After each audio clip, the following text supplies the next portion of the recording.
My mother sneered, "Sign over your share of Grandpa's cabin to your sister, or don't ever come back." I met her stare and said, "I'd rather walk away with my self-respect than stay and reward your demands." The worst part was that I almost did not go to the cabin that weekend. I had work piled up, my truck was making a noise I did not like, and I was already behind on a plumbing repair at my own house in Columbus. But my mother had been pushing for a family meeting ever since my grandfather died, and when she used that tone in her text messages, the one that meant she had already decided what everyone else was supposed to do, I figured it could not wait. My grandfather's cabin sat in northern Wisconsin, about 20 minutes off a highway that turned into long stretches of pine and lake country the farther north you drove. It was never a fancy place. It was a low wooden cabin with a screened porch, a dock that groaned in the wind, a tiny kitchen, and a bathroom that seemed to have been modernized in 3 different decades and never fully finished. But I had loved that place since I was a kid. My grandfather took me there every summer and every long weekend he could steal away from work. He taught me how to split kindling, patch shingles, winterize pipes, and pull a bluegill off a hook without making a mess of it. My sister, Erin, liked the cabin the way people like a vacation rental. She liked the lake in pictures. She liked the idea of sitting on the porch with a drink. She liked claiming a place when it was convenient and disappearing the second it stopped being fun. I had spent years doing the real work there. I hauled lumber. I fixed the handrail after a storm took half of it off. I replaced a section of the dock when the old boards started rotting through. I spent entire Saturdays scraping mildew off the siding while Erin came up maybe once or twice a summer, usually with a complaint about bugs or the lack of Wi-Fi. My grandfather noticed. He never made a speech about it. He was not that kind of man. He just started handing me the keys when he went to town. He started asking me to keep track of the bills. He started telling me which tools were in the shed and which ones were not to be touched because he wanted them to stay there for the next generation. When he died, I was devastated in the way that leaves you numb first and then stupid later. He had been 81, still stubborn, still opinionated, still the kind of guy who could insult a restaurant meal and still eat half of it. He had a stroke in March, spent 10 days in the hospital, and never really came back from it. By the time the funeral was over, everyone in the family had already started speaking about the cabin like it was a prize in a contest nobody had officially entered yet. That should have been my first warning. My mother, Linda, called it a family asset in that careful voice people use when they want greed to sound reasonable. Erin called it Grandpa's legacy, which sounded sentimental until she started talking about what a shame it would be to let it sit there unless somebody with kids got to use it full time. I did not fight them at the funeral. I was too tired and too sad and too raw to do anything but nod and let people feed me casserole. The actual reading of the will happened 2 weeks later at a probate attorney's office in a small town near the cabin. That was when the temperature in the room changed. The attorney, a neat older man with a stack of papers and the patience of somebody who had done this too many times, confirmed that my grandfather had left the cabin and the land to Erin and me equally. 50-50. The rest of the estate was split according to the rest of the will. Nothing dramatic, nothing hidden. My grandfather had been precise right up until the end. I remember my mother leaning back in her chair as if she had been personally offended by the existence of a written document. She did not say much in front of the lawyer. She just kept doing that thing where she tightened her mouth and stared at me like I was already being difficult. After the meeting in the parking lot, she told me that Erin had more need for the cabin because she had children and a husband who worked long hours. She said that I was single, stable, and had my own house, so I could afford to be generous. That was my mother's favorite trick. She took facts that were true and arranged them in a way that made me sound selfish for having them. Erin chimed in that she could not imagine Grandpa wanting his cabin to be split down the middle like some cold legal problem. She said he probably just never got around to updating the paperwork. I told them that if Grandpa wanted something different, he had had years to say so. That was the wrong answer. It was not loud. It was not rude. It was just the wrong answer. From that moment on, every conversation with my mother had the emotional texture of standing in front of a locked door while somebody behind it calmly explained why I should not be upset. A week later she called and told me I needed to think harder about the family. 3 days after that, Erin sent a message asking if I really wanted to force her to keep paying storage fees on a place she could barely use. Then my mother started talking about legal cleanup. That phrase should have made me suspicious all by itself. There was no legal cleanup. There was a will. There was a deed. There was a probate attorney, but she kept using that expression as if it justified everything that came after it. I finally drove up there on a Friday in late May, after leaving work early, and listening to the same voicemail from my mother 3 times on the way. The first thing I noticed was that the grass around the cabin had already grown taller than it should have. The place had that shut down for the season look, even though it was not the season yet. The second thing I noticed was that Erin's SUV was already parked by the side of the road.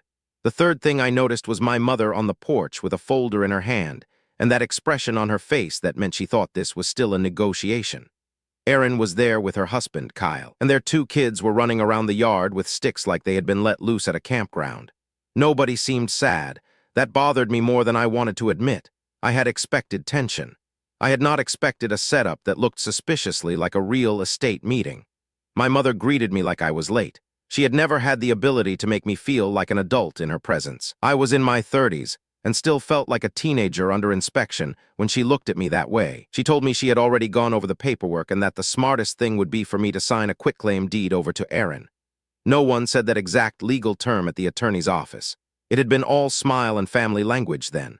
This was the first time the real ask came out in plain English. A quitclaim deed. My share. Gone. She said Erin would handle the cabin, pay for repairs, keep it in the family, and make sure everybody got to use it. What she did not say was that I would be giving away half of something my grandfather had deliberately left to me. I asked her why I would do that. She acted like I was being slow. She told me the cabin was not really the sort of thing one person should cling to when another sibling had younger kids who needed space and memories. That was when Erin took over and said I already had enough. That phrase came up a lot in my family. I already had enough. Enough money. Enough stability, enough good sense, enough responsibility, enough love if I was lucky. It was the kind of sentence people use when they have mistaken your competence for surplus. I told them no. My mother's face tightened immediately, not because I had been nasty. I had not. I had just said no as if it were a complete sentence and not an invitation to debate. She asked me if I was seriously going to let paperwork come between siblings. Erin said I was making it weird. Kyle looked uncomfortable but did not say anything. The kids kept running in circles through the yard, completely unaware that adults were about to ruin a family legacy over a piece of lake property. I told them I was not signing anything over. I said the cabin belonged to both of us now, and if Erin wanted a fair arrangement, we could talk about a buyout or a shared use schedule. I even said I was open to being reasonable. That was apparently not the answer my mother had practiced for. She stared at me with this hard, contemptuous little smile and told me in that sneering way that made my stomach drop that I should sign over my share to Erin or not bother coming back. That was the moment I said I would rather walk away with my self-respect than stay and reward her demands. I did not raise my voice. I did not slam anything. I just said it. Then I left. I got in my truck and drove for nearly 20 minutes before I realized my hands were shaking on the steering wheel. I was angry, but what sat under the anger was worse. I was embarrassed, not because I had done anything wrong, because I had still wanted them to be decent. That is a humiliating thing to admit even now. You can spend your whole life knowing someone is capable of unfairness, then still feel a fresh jolt of surprise when they finally say the ugly part out loud. I had thought maybe my mother would at least pretend to be torn. She did not. She just wanted the signature. After I got home, the text started. Erin said I was ruining the family over money. My mother said Grandpa would be ashamed of how greedy I had become. Kyle sent one message that was honestly more neutral than I expected, saying he hoped we could all calm down before things got ugly. I did not respond to any of them. I spent that night cleaning out my inbox and looking at the probate packet again. The more I stared at it, the more stupid I felt for not seeing what was happening sooner. The cabin was not just sentimental. It was valuable. Not stupid celebrity mansion valuable, but valuable enough to make people act ugly. The land sat on a lake frontage that had become more desirable over the years. My grandfather had bought it before that area got discovered by city people with money. By the time he died, even rough cabins on that stretch were selling for far more than anybody in our family had casually thrown around in conversation. I started looking through records the way I should have from the beginning. The county had deed and tax information online. I pulled up every document I could find. My grandfather had been a man who kept hard copies in labeled folders and still wrote things down by hand. I found the property tax bills in his old cabinet at the cabin when I went back a few days later to check the place and winterize what needed winterizing before the heat kicked in. I found the insurance renewal notice taped inside a kitchen drawer with a rubber band around it. I found a little notebook with dates, repairs, and expense amounts in my grandfather's neat block handwriting. There was no mystery about whether he had been on top of the property. He had been on top of it for years. And in that notebook, tucked between repair entries and notes about the dock, was a small page listing exactly what he intended to leave where. The cabin itself went to Erin and me. The boat motor went to me. The old red tool chest in the shed went to me. The fishing gear and 2 of the good chairs on the porch went to me. The living room dresser and most of the decorative stuff went to Aaron. It was practical. It was simple. It was very him. He had not been confused. He had been incredibly clear. That should have ended it for me emotionally, but it actually made things worse.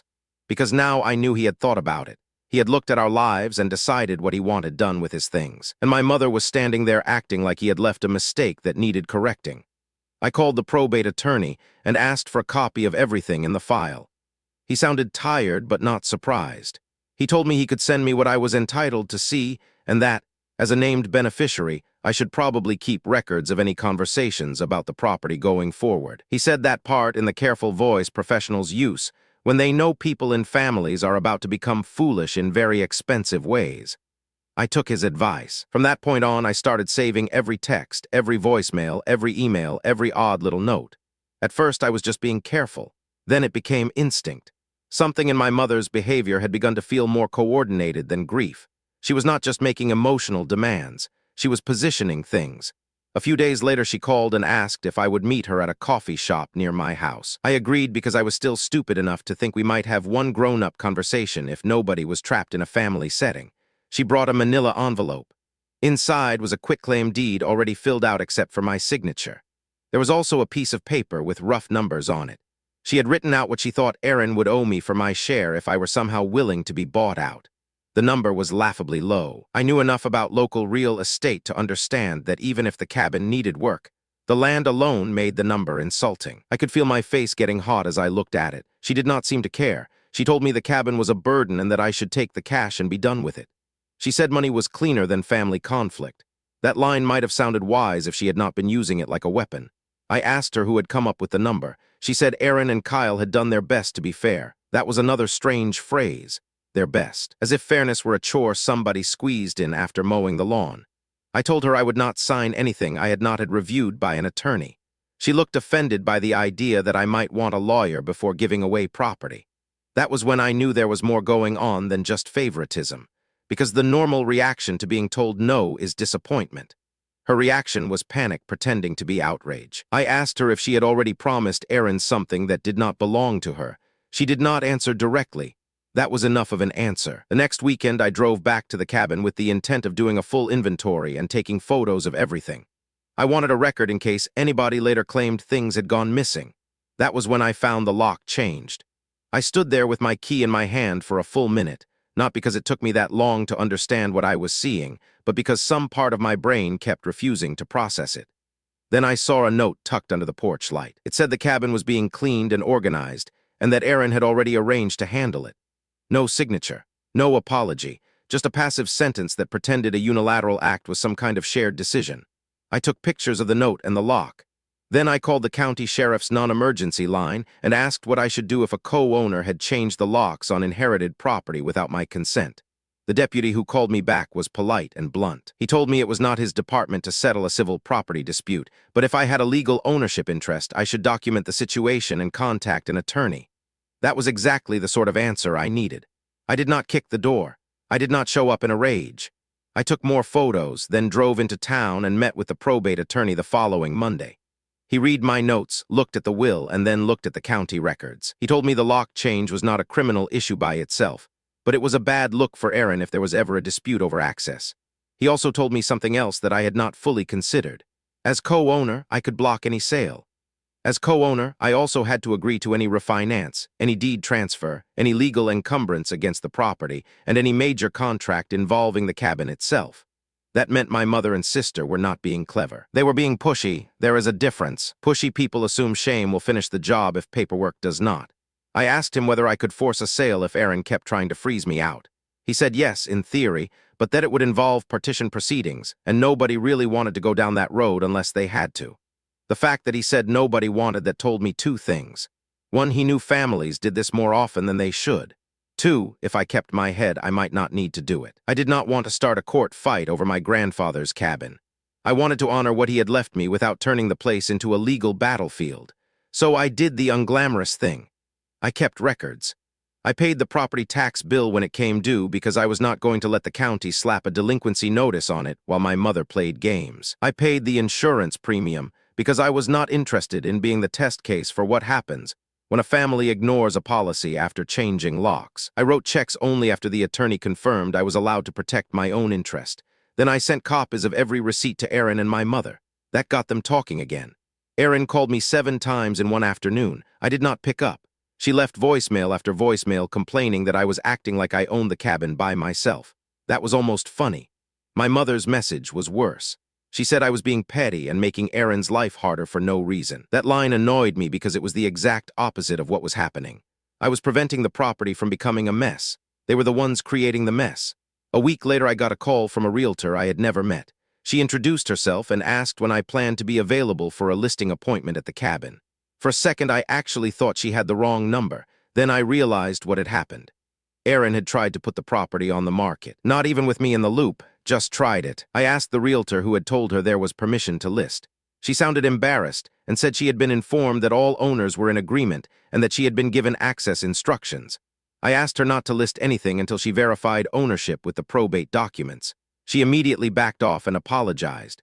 After the call, I sat at my kitchen table for a long time just staring at my phone. My stomach felt cold. It was one thing to pressure me for a signature. It was another thing entirely to start moving the property like it already belonged to somebody else. I forwarded everything to the probate attorney, who told me that if Erin had represented unanimous consent to a realtor, that was at best reckless and at worst a problem that could snowball into an actual legal mess. He advised me to send a formal written notice that no sale, listing, lease, or transfer could happen without my written approval. I did exactly that. I made it calm, I made it precise, I made it impossible for anyone to later claim they had misunderstood. My mother hated that. People like her adore pressure because pressure gives them the illusion that manners can overpower facts. Once facts show up on letterhead, they tend to get furious. A few days after the realtor incident, my Uncle Pete called. He was my mother's older brother and probably the most grounded person in the family besides my grandfather when he was alive. He told me he did not want to get in the middle of anything, but he thought maybe I should hear that my mother had been saying Grandpa had promised the cabin would go to Erin alone. He said she had told that version to a few relatives already and was acting like I was refusing to honor the family's real wishes. I asked him whether Grandpa had ever said anything like that to him. He laughed in this tired, skeptical way and said no. Grandpa had never once said anything of the sort. He told me Grandpa had always talked about the cabin as something the two of us would inherit together, and that he had been careful to talk about the property as a shared responsibility. That helped more than I expected, not because it changed the documents, because it reminded me that my grandfather had not been confused. The family version was being rewritten in real time by people who assumed repetition would turn it into truth. A couple weeks after that, the probate attorney called me in for a meeting. He said there was something in the file I should see. When I got there, he handed me a letter my grandfather had written but never formally filed. It was addressed to him, not to me, and it had been tucked among the estate papers because Grandpa had left it with the lawyer during one of his last visits. It was not legally binding. The attorney made that clear, but it was unmistakably my grandfather's voice. The letter said he wanted the cabin to stay in the family if possible. It said he trusted me to maintain it. It said he knew Erin liked the idea of the cabin more than the work of it. It also said that if anyone tried to pressure me into giving up my share, he wanted me to remember that he had left it to me for a reason, and that he did not expect me to be the family's punching bag just because I was the steadier one. I read that sentence 3 times. I had to sit there for a minute because I could feel the anger I had been carrying shift into something sharper and more focused. My grandfather had seen it. He had seen exactly what would happen, and he had basically warned me. The attorney let me sit with the letter as long as I needed. When I gave it back, he asked whether I wanted a copy for my records. I said yes, absolutely, and probably louder than necessary. After that, I stopped feeling guilty for refusing them. I still felt sad, I still felt angry, but the guilt thinned out once I realized the pressure campaign had been anticipated by the one person who actually knew the cabin and the family history better than anyone. I started visiting the cabin alone again after that. The first time I went back without my mother or Erin hovering, the place felt both familiar and wrecked. Familiar because the screen door still stuck the same way. Wrecked because somebody had moved things around in the kitchen and left a cooler full of spoiled food in the back room. There were damp towels in the bathroom. There was a stack of paperwork on the counter. There were signs that Erin and Kyle had treated the place like an abandoned property they expected to claim later. I took pictures of everything. Then I cleaned it out. I bagged trash. I aired out the rooms. I wrote down missing items from the inventory notebook. and compared them with what was still there. Nothing major was gone, but enough small things were missing to confirm that somebody had been using the cabin like it was already theirs. One of the folding chairs I had helped fix was missing. A few fishing lures were gone. A blanket my grandfather used on the porch had disappeared. Those were not bank-breaking losses. They were disrespectful losses. That annoyed me more than the cost. I sent the inventory list to the attorney. He said to keep it updated. He also reminded me that if Aaron and my mother continued making unauthorized use of the property, I had options. That word again. Options. It was amazing how much calmer legal language made me feel compared with family language. Family language was all guilt and obligation and history. Legal language was boring. Legal language was measurable. Legal language did not care whether I was the eldest, the most stable, or the easiest target. The first real confrontation after that happened at a Memorial Day barbecue my aunt hosted in her backyard. I almost did not go, but I wanted to see who had been told what. I wanted to know how far my mother had taken the story. I showed up with a six-pack and a cooler full of brats because apparently my brain thought bringing food might keep everyone civilized. It did not. My mother was already there, so was Aaron, so was Kyle. For a while, everyone pretended things were normal. People talked about weather and work and traffic on the way up north. Then one of my cousins asked, too, casually, whether we had figured out the cabin yet. The silence after that was immediate. My mother answered before I could. She said we were working through a family matter and that I was refusing to be cooperative. She made it sound like I had been handed an obviously fair arrangement and chosen drama. I corrected that calmly. I said the property had been left to Aaron and me equally, that I had not refused anything except a bad quitclaim deal, and that I was the one paying the taxes and insurance while everybody else was pretending paperwork could be negotiated with guilt. That was not me being dramatic. That was me finally saying the thing out loud that they had been trying to reframe for weeks. My mother looked at me like I had slapped her. She said I was humiliating her in front of the family. That was rich coming from the woman who had threatened to cut me off from the family unless I surrendered my inheritance. I did not say that part. I just told her the truth did not become disrespectful because it was inconvenient. Aaron started crying after that, not loud sobbing, the kind of crying that is more effective because it makes everyone else uncomfortable. She said she had only wanted what was best for the kids and that I was making everything feel hostile. I believed she meant it in her own way. That was the annoying part. Aaron was not a cartoon villain. She truly had convinced herself that what was good for her was what the family needed. She just never once questioned whether I was supposed to fund that version of reality with my own share of the property. Kyle looked annoyed but mostly helpless. My aunt tried to change the subject. My Uncle Pete quietly asked whether everybody had actually seen the will. That was the moment my mother made the fatal mistake of speaking too quickly. She said yes, but that the will did not reflect Grandpa's full intentions. And there it was. Not one misread document, not one misunderstanding. Intentions.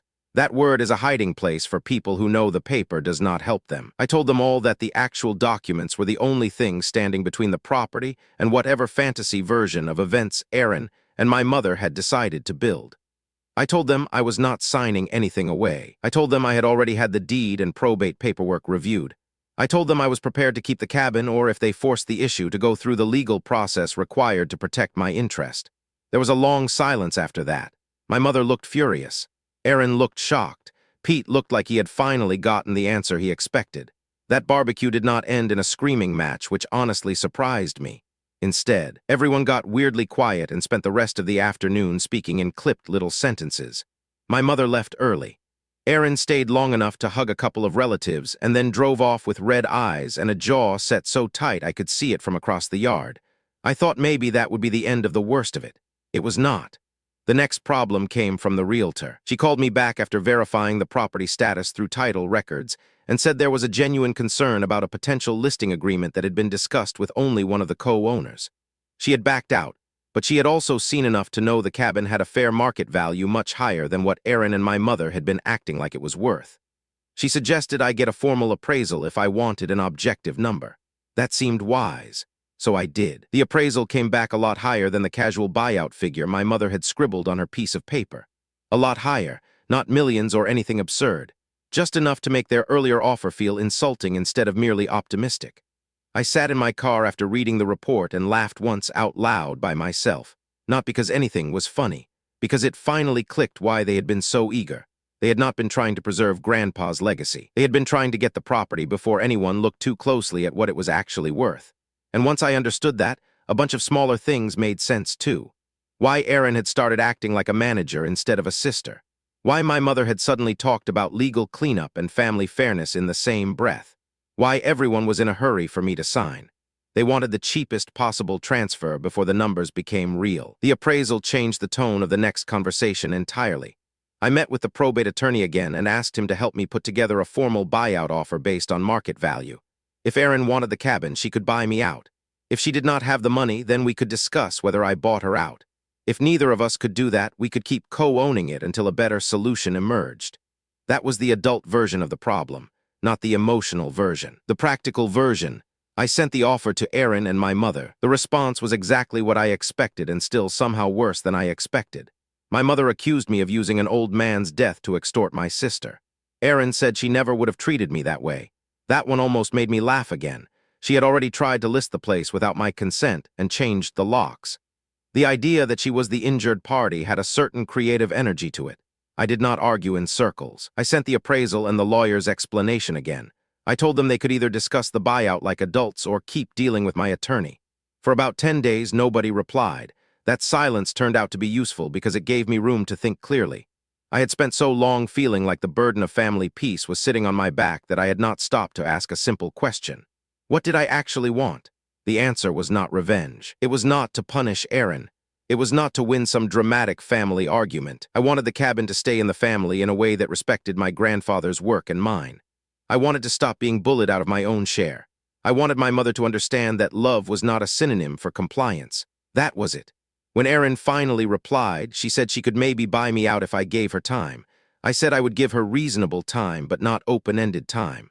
That felt fair to me. It probably felt unbearable to her, because she had likely assumed I would either fold or fight. Reasonableness is frustrating to people who thrive on pressure. It leaves them nowhere to grab onto. A month later, she came back with a number that was still too low. Not insulting this time, just unrealistic. I told her no. She responded by saying I must not care about keeping Grandpa's cabin in the family. That accusation almost worked on me for a second, because guilt is a sneaky little thing, and I had been raised around it. But then I looked at the appraisal again and realized that her plan was not to preserve the cabin. It was to preserve the story that she should get it for less than it was worth.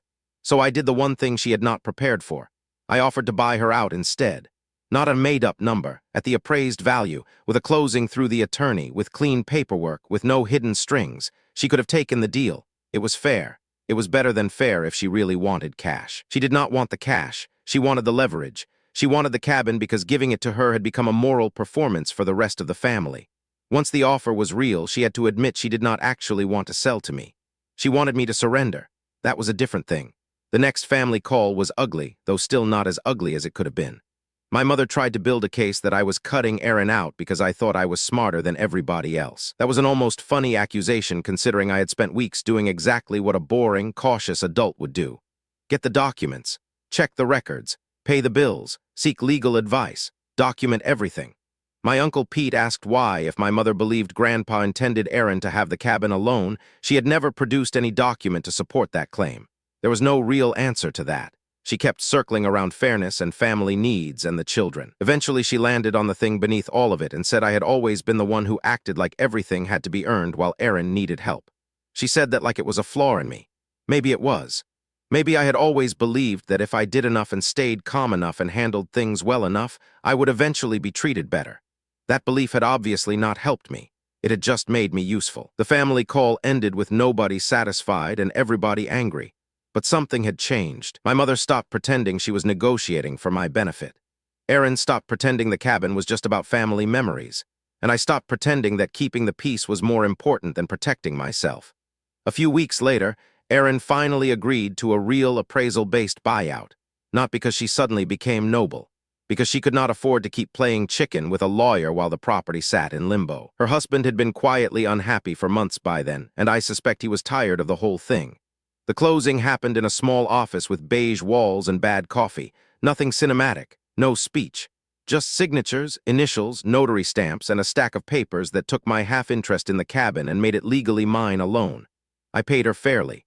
She signed because she had no better option. I signed because I had no reason to keep sharing ownership with someone who thought guilt was a deed restriction. After it was done, she sat there with a face I could not quite read and asked, Through tears, she was trying not to show whether I really could not have just done this family's way. That question stuck with me, because the family's way had been vague whenever it benefited them and absolute whenever it cost me. So I told her the truth in the only way that mattered. I said Grandpa had not left me the cabin so I could be bullied out of it. I said I was not giving up my share because they wanted a cheaper path. I said I was sorry she was upset, but I was not sorry for protecting what was mine. She did not answer. She just signed the last page and left. My mother did not speak to me for 3 months. Not a word, no birthday card, no holiday text, no random call asking how work was going. At first, I expected the silence to feel like punishment. Instead, it felt like pressure leaving a room. There were still consequences, though. My aunt told me later that my mother had painted herself as the injured party to several relatives, and that some people had quietly decided I was cold. That stung more than I wanted to admit. I had spent my whole life being the dependable one, and apparently the second I refused to be manipulated, I became the villain in somebody else's retelling. But some other relatives surprised me. Uncle Pete called again and said Grandpa would have been proud of how I handled it. My cousin Jenna, who had not been at the center of any of this, told me she had always thought my mother leaned too hard on guilt and that she was glad someone finally said no. Kyle, who to his credit did not make the situation more ridiculous than it already was, sent a short message saying he hoped things would calm down and that he was sorry it had gotten so bad. He never said my mother or Erin had been right. I appreciated that. The cabin itself became mine, in a way it had never been before, not because I owned it alone on paper, because I no longer felt like I was borrowing my own place from family approval. I spent that summer fixing things properly. I replaced the lock. I repaired the section of roof that had been leaking near the back corner. I brought in a new couch because the old one had smelled damp for too long. I cleaned out the shed and found more of my grandfather's tools than I expected, which somehow made me cry in the middle of a hardware store parking lot when I realized I was doing his kind of work in his place. I also found one of his old notebooks tucked under a shelf, full of lists and measurements, and a few notes about how the cabin should be cared for if he was not around to do it himself. One page had a line that hit me harder than anything my mother had said. He had written that a person's character shows most clearly when money and sentiment point in different directions. That was my grandfather in a sentence. He always understood people better than he let on. I started taking my own kids there after that, not every weekend, but enough. I taught them how to skip stones. I showed them where the bluegills bit best in the afternoon. I made them help with little tasks so they would learn the place was something to care for, not just consume. Every time I watched them run down the dock, I thought about how close I had come to letting all of it go just to keep my mother comfortable. That realization still embarrasses me, not because I was weak, because I was so trained to confuse endurance with good behavior. The relationship with my mother never really went back to what it had been. It got more honest, which was not the same thing as better. When she finally called me again, she acted as if enough time had passed that we could pretend the whole episode had been a misunderstanding. She did not apologize. Not really. She said she had been emotional after Grandpa died and had wanted what was best for Erin's family. I told her that if she wanted to repair things, she needed to stop pretending she had only ever been acting out of concern. That was the closest I came to an argument with her after the fact. She did not like hearing it. I did not care as much as I used to. That is probably the biggest change the whole mess left in me. Before all of this, I thought family peace was something you built by absorbing enough nonsense quietly. Now I think peace is what you get when the people around you know they cannot push you over just because they are related to you. There is a difference between kindness and surrender. I had spent too many years acting as if they were the same. The cabin is still there. It still has the same slanted porch and the same stubborn screen door and the same awful plumbing habits in the off-season. But now, when I walk in, it feels like mine in the good sense of the word. Not because I won, because I stayed calm long enough to let the truth do the work. That is not as satisfying as yelling or cutting somebody off in a fit of rage. It is slower, less dramatic, but it lasts. And if I learned anything from my grandfather, it was that the quieter kind of strength is usually the one that survives.